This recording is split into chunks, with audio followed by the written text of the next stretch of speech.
Bapak Ibu saudara-saudara yang dikasihi Tuhan Yesus Kristus, Shalom. Terpujilah Tuhan kita Yesus Kristus, karena kita memasuki minggu Seksagesima atau minggu 60 sebelum Paskah, hitungannya di sana. Dan dalam minggu ini kita akan kembali Tuhan ingatkan melalui firman-Nya. Bukan hanya mengingatkannya, diharapkan untuk menyadarkan kita bagaimana Tuhan yang mengasihi kita itu begitu mempersiapkan dirinya, sekalipun dia akan berhadapan dengan yang namanya pergumulan-pergumulan, masalah dan tantangan. Bagaimana hari ini Tuhan mau ingatkan kembali kita, Ia menang untuk itu.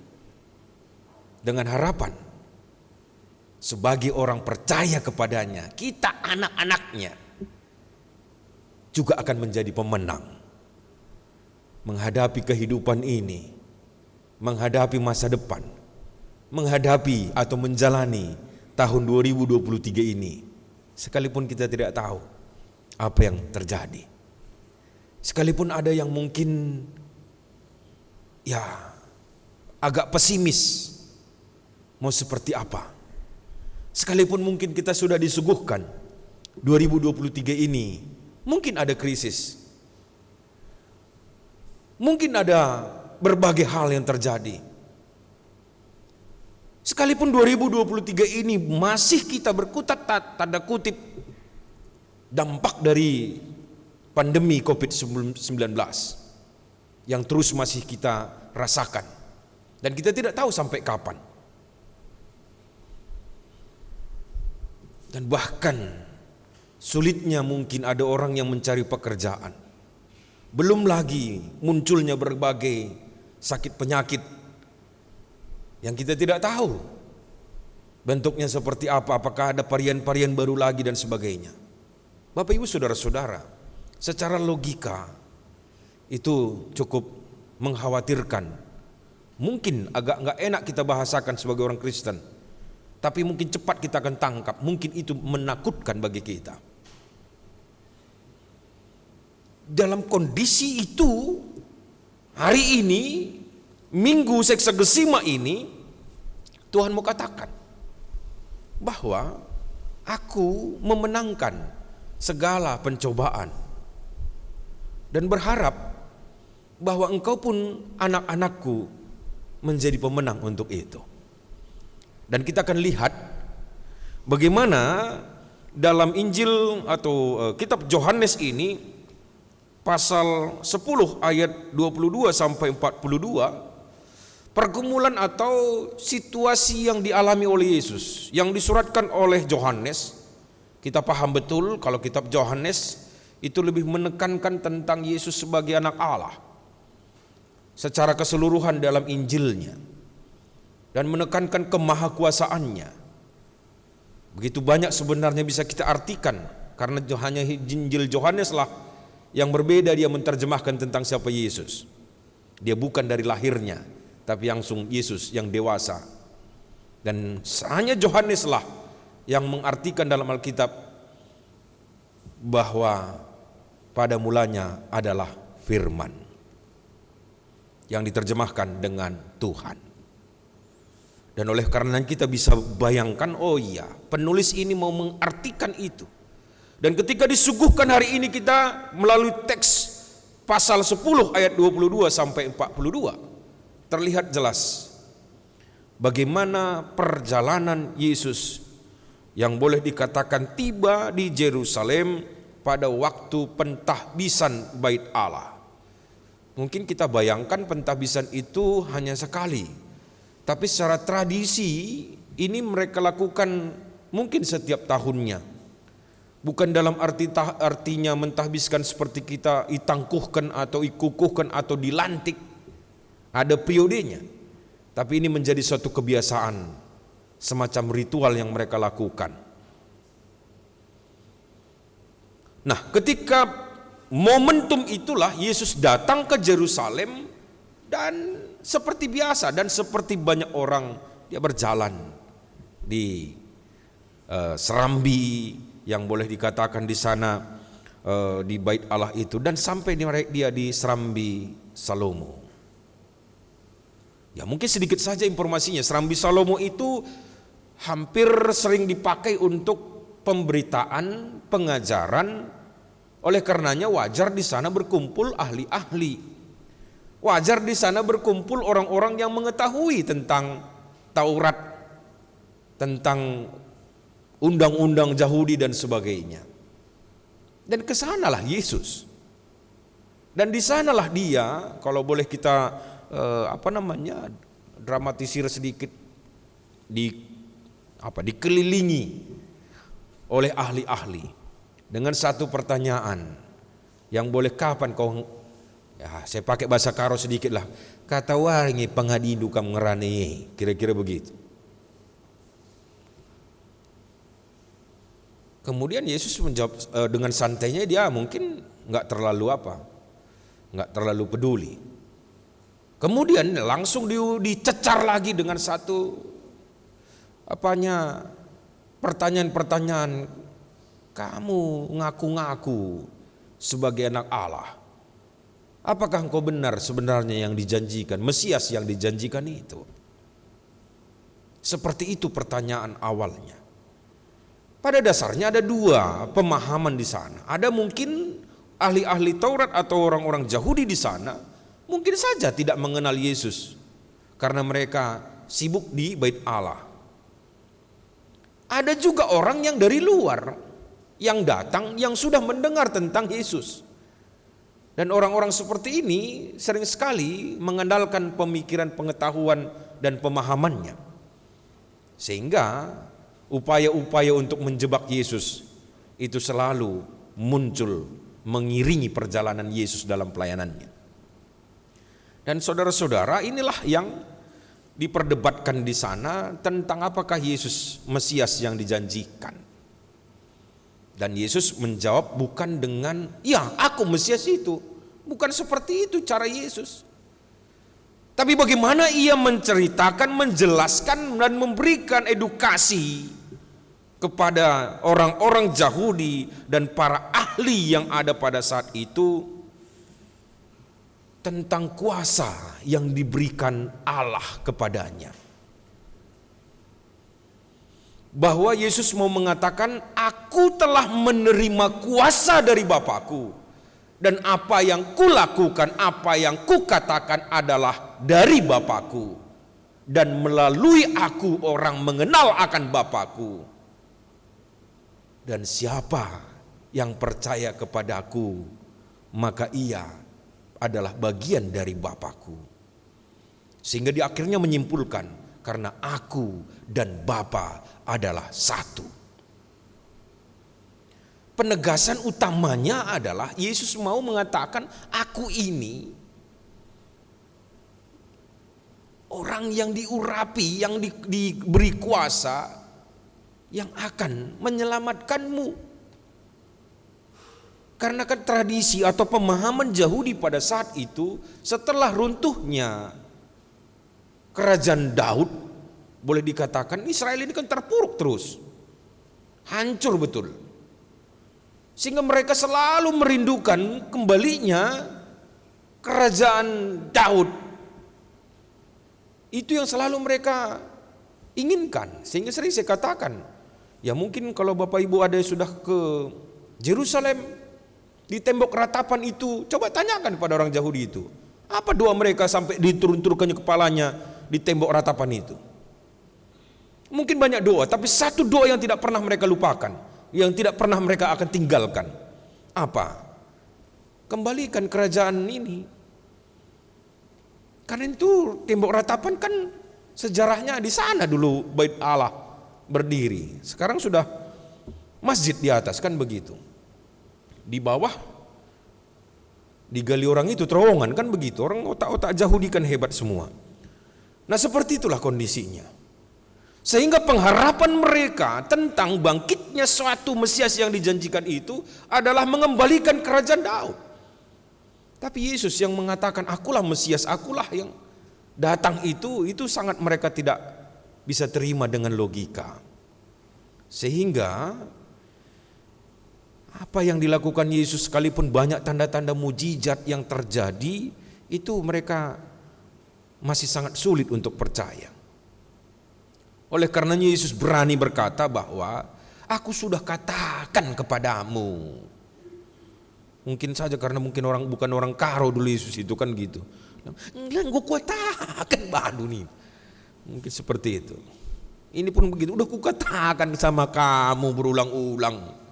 Enggak percaya kau katanya. Kalau naga bonar tadi, matilah kau nih begitu, makan cacing nih. Di film naga bonar maksudku. Tapi mungkin sederhananya seperti itu. Yesus mau mengatakan hal seperti itu untuk menjelaskan sulitnya orang itu percaya. Kenapa? Karena pembenaran yang ada pada dirinya. Sehingga apa yang dikatakannya oleh Yesus kalau tidak seperti yang diharapkannya, sulit mereka akan terima. Dan bahkan Yesus mengatakan, karena engkau bukan dombaku. Karena domba-dombaku mengenal suaraku. Domba-dombaku mengetahui siapa aku. Domba-dombaku mengikutkan apa yang kukatakan. Lihat itu semua rangkaian yang dituliskan Yohanes ini. Tentang apa yang dikatakan oleh Yesus. Luar biasa. Sehingga dari sisi manapun sulit untuk mau menjatuhkan Yesus. Yesus kembali berkata, ngapain sih kamu seperti itu, mau dilemparinya Yesus? Apa alasanmu mau melempari aku? Emangnya salah omonganku? Nggak ada yang salah kan? Yang kukatakan ini orang dari Bapa kok. Orang aku ini untuk Bapa kok. Yang kusaksikan ini adalah tentang Bapa kok. Itu yang mau dikatakannya. Apa alasanmu melempari aku? Apakah salah pengajaranku? Karena yang kuajarkan ini adalah dari Bapa. Dijawablah orang-orang Yahudi itu kan begitu. Iya, pengajaranmu sih sebenarnya nggak salah, tapi kau sudah menghujat Allah. Kalau bahasa karo dibuatnya, coba pelajari bahasa karo ipekitik nu dibata. Itu bahasa karo yang diterjemahkannya. Barulah Yesus mengatakan, mana? Di mana aku menghujat atau pekitik Allah itu? Dan itulah ia terjemahkan kembali tentang siapa dia, tentang Allah yang maha kuasa, yang datang dari Bapa. Janah aku satu dengan Bapakku. Dengan demikian, ketika sisi manapun sulit untuk menjatuhkan Yesus, mereka mau mencoba menangkap Yesus, tapi tidak diceritakan di sini bagaimana, apakah tiba-tiba Yesus itu lenyap kayak film-film kan begitu, ceng, hilang begitu, mau ditangkap, enggak. Hanya di sini tidak terjadi penangkapan. Yesus lolos. Bayangkan dikelilingi tapi bisa lolos, itu kan enggak kita bisa. Ini ilmu tafsir juga enggak dapat seperti apa Yesus itu lolos. Tapi bagaimana akhirnya dia pergi, dan kita bisa lihat bagaimana ia sampai ke Sungai Yordan. Dan di sanalah di seberang Sungai Yordan itu di mana dulu Yohanes membaptis, ia tinggal akhirnya di sana. Dan pada waktu itu orang kemudian hatinya bergerak dan berkata, memang Yohanes dulu nggak ada tanda-tanda mujizat atau bahasa karo tanda sengget yang dibuatnya. Tapi apa yang dikatakannya tentang orang ini benar adanya. Apa yang dijanjikan, apa yang dikatakan oleh Yohanes tentang yang dijanjikan itu. Karena kan Yohanes kan berkata begitu ketika dia ditanya, karena dia berkhotbah dengan suaranya, bertobatlah sebab kerajaan Allah sudah dekat, kan begitu ya, sering berkhotbah. Kembalilah kepada Tuhan, ikutkan jalan Tuhan dan seterusnya. Ada orang bertanya kepada, apakah engkau Mesias yang dijanjikan? Yohanes enggak mengatakan, aku enggak. Tidak, bukan aku. Aku datang kepadamu dan aku membaptis engkau dengan air. Tapi yang akan datang kepadamu membaptis engkau dengan darah dan nyawa. Sehingga ia mengatakan, untuk membuka tali kasutnya saja pun aku tidak layak. Itu yang dikatakan Yohanes tentang yang dijanjikan itu. Sehingga ini semua membuka pemikiran-pemikiran banyak orang tentang, oh iya ternyata ini yang dikatakan Yohanes itu. Benar rupanya ini Mesias yang dijanjikan. Sehingga banyak orang datang kepada Yesus dan akhirnya menerima Yesus sebagai Tuhannya. Bapak Ibu Saudara-saudara, saya sengaja membuat teks panjang ini menarasikannya kepada kita dengan bentuk sederhana seperti itu. Sehingga kita pahami betul bagaimana cara-cara yang dituliskan Yohanes, dan kita akan ambil itu poin-poinnya untuk renungan kita dalam minggu Seksagesima ini. Tentu berharap dengan mengenal tentang apa yang terjadi dalam diri Yesus, perjalanan pelayanan Yesus, menjadikan itu menjadi bekal kita menjalani kehidupan kita di tahun 2023 ini khususnya. Poin yang pertama, dengan satu kata yang saya mau terjemahkan, pengakuan. Bahwa Yesus tetap menunjukkan pengakuannya tentang siapa dia, yang dipercayainya, dan Bapaknya yang mengutusnya. Hari ini tentu kita bercermin dari teks ini, mari kita tidak tahu nih apa yang terjadi di depan. Ketika berhadapan dengan yang namanya pergumulan itu, firman Tuhan hari ini mengatakan kepada kita, tetaplah akukan Tuhan penolong kita, Tuhan penebus kita. Bahasa karosnya, Tuhan sinampati kita. Langgung berat gitu. Kalau tadi saya katakan, kan menakutkan sebenarnya ketika kita disuguhkan ini yang akan terjadi 2023. Pak Presiden kita aja pun dulu Desember kalau nggak salah dia berkata 2023 akan terjadi resesi. Ketika saya ikuti Natal BUMN yang baru-baru ini, yang Januari, Pak Erick Thohir mengatakan begitu juga berkaitan dengan itu. Tapi dia memberikan satu spirit semangat. Apa itu? Bahwa dari sekian banyak negara, ternyata Indonesia tidak akan masuk ke jurang yang dulu pernah masuk. Apa itu? Utang kepada IMF. Karena kita bisa bertahan untuk itu. Itu kan angin segar juga. Tapi bagaimana kita menyikapi informasi-informasi seperti ini? Apakah kita mau terlena? Ras di bahata aman semuanya ninta karusur. Ras di bahata lo kerili simberat nih. Enggak. Jangan katakan hanya orang-orang tidak percaya nanti yang dihantam apapun persoalan-persoalan di kehidupan dunia ini. Dampak perang yang terjadi. Wah, kita pun orang percaya pun terdampak ini semuanya. Oleh karenanya poinnya adalah jangan pernah ragu Tuhan itu menolong. Sehingga kita bisa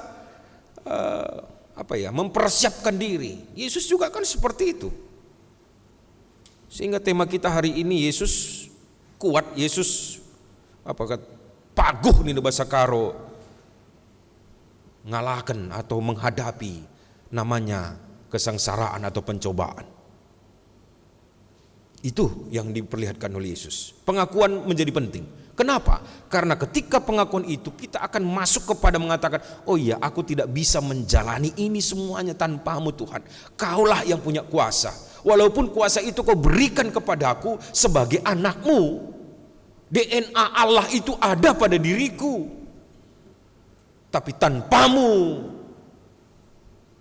aku tidak bisa berbuat apa-apa. Statement atau pengakuan inilah yang tentu menjadi pegangan kita. Kemudian yang kedua, saya mau terjemahkan dari rangkaian teks khotbah kita ini, bahwa bagaimana Yesus itu redahin atau bekerja. Ia mau mengatakan aku bekerja dan menunjukkan melalui pekerjaanku itu tentang Bapakku. Oleh karenanya anak-anak Allah yang percaya kepada Yesus tidak ada istilah baginya untuk enjoy saja. Nggak ada cerita anak-anak Tuhan yang percaya ini apapun atau bagaimanapun keberadaan kita. Pagi pelit dengang, atau mungkin sudah ya tinggal menikmati hidup. Mohon maaf, mungkin termasuk kamu orang tua kami, Krina, singgo pensiun, singgo emeritus. Kami kan menikmati hidup payo. Tapi menikmati hidup bukan hanya untuk ndu. Karena dalam arti menikmati hidup, bagaimana kamu tetap juga berguna dalam hidup ini. Kamu nikmati hidup ndu, sehingga kamu juga bisa memakaikan hidup itu untuk oleh jadi berkat dalam kehidupan ini. Itu yang diajarkan Tuhan kepada kita. Kan bisa jadi kita sudah lelah untuk mengumpulkan dulu, berjuang dari nol merantau ke Jakarta ini. Mungkin kita sudah sukses, sudah punya cucu dan sebagainya. Udah, aku tinggal menikmati hidup. Enggak salah. Enggak salah. Silahkan kamu menikmati hidup dulu. Tapi diingatkan Tuhan melalui firman-Nya. Menikmati hidup berarti bagaimana kamu terus juga berguna. Jangan cuma kamu menikmatinya, orang lain juga menikmati. Artinya melalui kamu orang bisa diberkati dan terberkati. Inilah fungsi peran anak-anak Tuhan. Dengan kata lain saya mau katakan, bagaimana dan berapapun umur kita, nggak ada cerita untuk tidak redahin atau bekerja. Sekecil apapun lakukanlah. Jangan bayangkan pekerjaan itu cuma untuk menghasilkan uang. Tidak. Pekerjaan apapun lakukanlah, biarlah itu katakan ini menjadi berkat. Bukan hanya untukku, tapi juga untuk orang lain. Sehingga etos kerja yang kita pelajari semua dari segi teori, bahkan teologi, itu bisa landing dalam kehidupan ini. Jadi Yesus melakukan itu. Yang ketiga, Ia katakan, aku telah dipilih Bapakku, dan Ia berkuasa atasku, dan aku melalui aku kutunjukkan siapa Bapakku. Mungkin sederhana, tapi menarik sekali apa yang dituliskan Yohanes ini. Dan itu saya coba renung-renungkan, oh iya, kami ini juga anak-anak Allah, berarti kami ini juga orang pilihan Allah. Jangan cuma katakan Yesus sebagai yang dipilihnya, yang sama dengannya, tapi kita sering dikatakan imago Dei Allah, gambaran Allah. Tapi pertanyaannya, apakah melalui kita orang bisa mengenal Allah? Yesus berani mengatakan itu, melalui aku orang mengenal Bapakku. Pertanyaan sekarang, apakah melalui kita orang lain bisa mengenal Yesus sebagai Bapa kita, Tuhan kita, Juru Selamat kita? Mari kita renungkan dan biarlah memotivasi kita untuk ke depan. Karena itu adalah tanggung jawab kita. Bagaimana melalui setiap, apakah ucapan kita, pekerjaan kita, itu semua bisa orang lihat, oh ini rupanya orang Kristen. Bukan dengan kita membawa Alkitab yang besar-besar, mungkin dengan aksesoris yang kita miliki, salib kita besar-besar, sampai mungkin entah di sini pun kita tatoin salib. Enggak itu menunjukkan kita orang Kristen. Tapi baiklah seperti halnya Yesus. Dia melakukan pekerjaannya, pelayanannya. Orang bisa mengenal Bapa melalui dia. Sehingga banyak orang tercerahkan untuk menanti Mesias. Mereka akhirnya mengaku inilah Mesias itu. Dan yang terakhir kita bisa lihat, poin yang saya tangkap di sini melalui teks ini, bagaimana Yesus itu menjadi Allah yang setia menjalani semuanya. Dan untuk itu pertaruhannya adalah perjuangan hidupnya, yang sekalipun berhadapan dengan orang-orang yang mungkin saya katakan tadi, ketika dia kumpul di Serambi Salomo itu yang datang itu, yang berkumpul itu orang-orang pakar semua di situ, orang hebat semua. Dan biasanya mereka di situ baik mencatat, baik menerangkan tentang Taurat itu semuanya, hukum-hukum Yahudi dan sebagainya.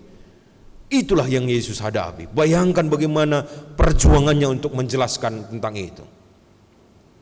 Dan bagaimana dia juga kadang tidak diterima, bahkan mau dilempar, mau ditangkap. Tapi Yesus tetap setia. Tetap setia. Kalau dulu ada istilah setia sampai akhir, katakan begitu. Itulah yang dilakukan Yesus, maju dijalaninya. Dan melalui kesetiaannya itu orang bisa melihat, oh iya benar rupanya yang dikatakan oleh Yohanes. Nah, Bapak Ibu Saudara, hari ini juga apakah sebagai anak-anak Allah yang sudah percaya kepadanya, ini menjadi satu komitmen kita. Saya tidak katakan bahwa kita tidak setia, kita sudah setia. Tapi baiklah firman ini lebih menerangi dan mencerahkan kembali kita, bahwa kesetiaan itu ternyata punya dampak, punya arti. Mungkin hari ini kita di dalam kesetiaan kita harus ngelawan kehendak daging. Tadi kan enak kali tidur di rumah ini, hujan kan begitu. Ngapain mesti ke gereja? Itu kan contoh konkret sederhana saja. Tapi kadang kita memilih untuk gereja. Mungkin ada juga orang memilih, enakan memang kayak dulu masih Zoom atau live streaming. Dari rumah pun baci santai, mau belum mandi, belum apapun, dari tempat tidur pun masih bisa ikut ibadah, kita bilang. Ada juga orang memilih seperti itu. Ini kan melawan kehendak daging. Ketika kita disuruh untuk tatap muka, tapi mungkin bayangan kita itu menyuruh adalah majelis atau rungkun gereja. Perlawanannya adalah diri kita, padahal iman kita harus mengakui yang menyuruh kita dalam persekutuan ini adalah Tuhan kita. Untuk pertemuannya Tuhan dengan kita. Kadang kebenaran kita itu, pembenaran diri kita itu yang lebih dominan. Hari ini Tuhan mau mengatakan, Yesus menang, Yesus setia, percayalah. Kesetiaan kita ini mungkin tidak langsung kita dapatkan dampaknya. Seperti katakan tadi, apa sih untungnya aku tadi melawan kehendak dagingku? Minimal aku dapatkan firman.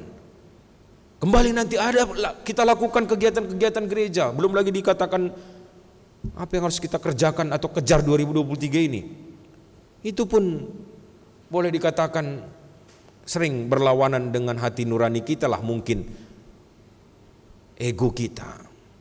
Tapi percayalah, seperti halnya Yesus, dengan praktek hidupnya seperti itu, nggak usah banyak dia ngomong, tapi banyak orang percaya kepadanya. Demikian halnya kita ini. Nggak usah saya pikir terlalu banyak ke sana kemari, tapi tunjukkanlah melalui kesetiaan kita kepadanya. Maka orang akan muji Tuhan. Jangan harapkan kita yang puji orang.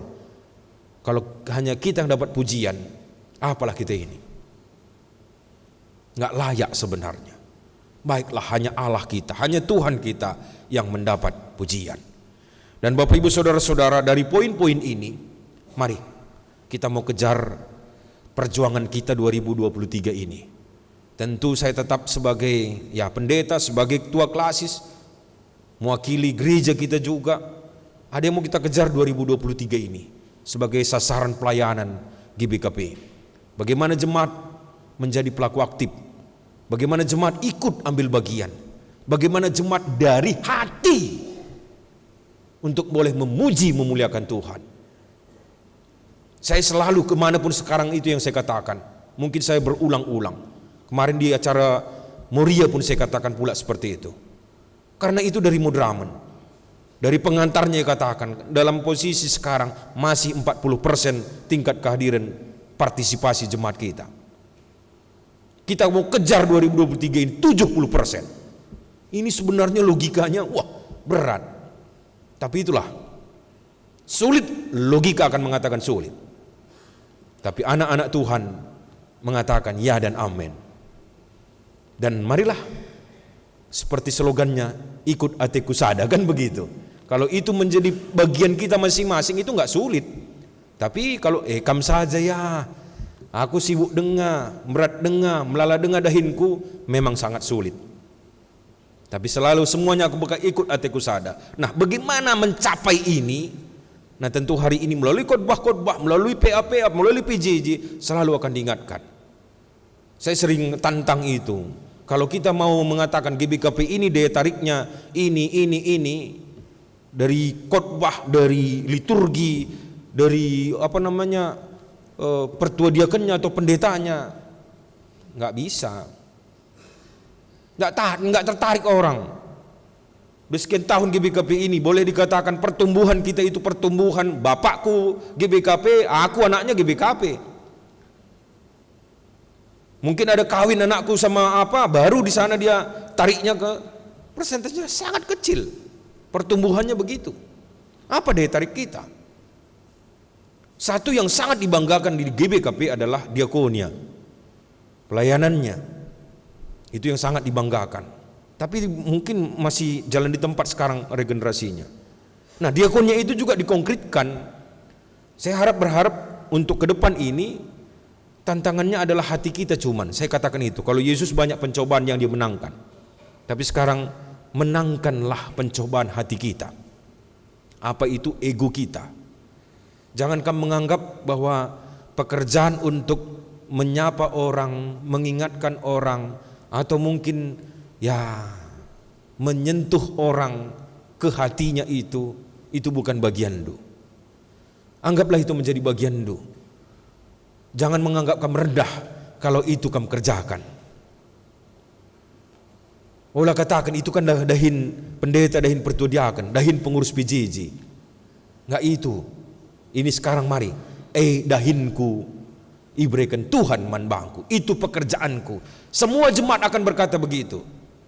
Sehingga dia tidak lagi akan berkata, mari ku gereja teman, gua maka kam laruh. Bahkan ada juga rungun gereja bahwa sering saya pakai istilah itu catatan buku besar. Wah, seperti yang tadi kan halus bikin pertua kita kan. Sindau ke rumah nu entah daerah Cibubura,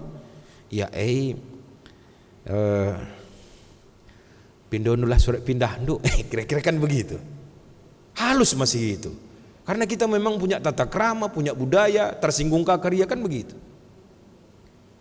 Ada juga yang nggak bisa halus dia, misalnya, ikam dekah salareh rehe gua andarte du, kan bisa. Ada yang ekstrim begitu. Lah pedarat di surat pindah du, kayak kenji soal lah, di lu kam rehe, nusahi gerejanya saja kam rusur. Tapi kan nggak bahasa gereja begitu. Nah mungkin alihkan bahasanya. Ya mungkin ketika kita menjuah teman, mesehat kam, gua beri tandu, jadilah pendengar, dengarkan katanya, begini, makalah kam sangat kuidah gereja ri, mulai kam masuk menyentuh hatinya, endalang tul lah kam bergereja pi, dia pak sana berjuang dalam hidupnya, saatnya cobalah mungkin sentuhan-sentuhan itu, dan itu saya pikir enggak pekerjaan mudah ya untuk kita sendiri. Lo kri git berubah-ubah, sering langsung kita keraskan hati kita. Enggak mungkin itu berubah, enggak mungkin dia datang itu. Kalau begitunya semacam karakternya kita bilang pula. Enggak tahu kita lagu dikebiakan gel-gel banci salih katanya kan bisa berubah. Sekeras-kerasnya orang pun yang mungkin seapanya bisa berubah. Tapi apakah bagaimana merubahnya, tentu menyentuh hatinya. Sehingga ningku untuk mengejar yang 70% itu bukan mustahil. Tapi kita bisa mampu dan dapatkan. Mari menangkan hati kita menjadi duta-duta Allah. Seperti halnya Kristus yang mengaku, yang bekerja keras, yang dipilih Tuhan, yang setia kepada Tuhan, itu juga adalah bagian kita. Maka dengan demikian Bapak Ibu Saudara-saudara, kemenangan Kristus bukan hanya milik Kristus, tapi itu diberikannya kepada kita. Dan hari ini jadilah anak-anak Kristus yang memenangkan banyak perkara, bahkan memenangkan banyak jiwa-jiwa untuk boleh datang kepada Kristus. Gak usah kamu banyak berkhotbah. Biarlah bagian kami saja sir khotbah. Kan begitu. Enggak mungkin khotbah nanti kita semua. Biarkan ada bagian-bagiannya. Bagian du berkhotbah dalam hidup du. Kami bagi kami. Marilah menyentuh hati satu dengan yang lain dan hadirkan mereka dengan hatinya. Jangan dengan paksaan. Hatinya lah untuk bertemu dengan Tuhan. Kemuliaan kepada Tuhan untuk itu semua. Terakhir, selamat Manbandu. BPMRC terpilih untuk menjadi kabit diakonia. Kami percaya bahwa pilihan di dalam BPMR untuk memilih itu sudah sangat tepat, tapi ulah kakam biar bagi ia. Sebab pengalaman di Romangun untuk memilih seseorang yang meninggalkan pekerjaannya karena meninggal, laka menukah bagi ia. Lakalah karya aku bagikan ini kasih jadi itu cerita kemarin waktu beberapa yang dipanggil Tuhan. Itu urusan Tuhan lah, gendekna aku bagi saja. Itu urusan Tuhan. Urusan ta ya dan amin. Ijenda aku Tuhan, suruhlah aku. Lakukan dengan sungguh. Boleh bekerja sama dengan tim kerjaan ibas BPMR dan bersama dengan majelis, dan bukan untuk kemuliaan atau mungkin kemegahan tapi untuk kemuliaan Tuhan. Percaya Tuhan yang memberkati kam, Tuhan nampati kam, Tuhan si pengasup kam ngelakukan kerina dahini. Penadingkan dia kentan dube tentu bukan pekerjaan yang kecil atau mudah. Tentu memulai sesuatu pekerjaan yang sudah dikerjakan oleh orang lain itu juga ada dua gendang dan kalak karo. Baci kadah kam gel-gel bagi-bagi saja atau mungkin lebih maju, baci jadikah bagi pilihan elit bagi. Jadi kan kita berharap semakin baik untuk lebih ke depan, dan oleh karenanya kami berharap kam dipilih Tuhan bukan kebetulan, tapi ada rencana Tuhan yang luar biasa. Oleh karenanya aminkan pilihan dan biarlah Tuhan berkarya pada dirindu, makana kerina pelayanan ipasu-pasu Tuhan radukan ras keluarga pekrina. Bagaimana perpulungan si kelengi Tuhan, si saksikan baswari sendah pelantikan BPMR ta, lalu bagi kemuliaan Tuhan tetap teridah. Endakari lakukan kami bas basa karo. Tuhan Yesus si masuk-masuk kita kerina. Amin. Kita berdoa.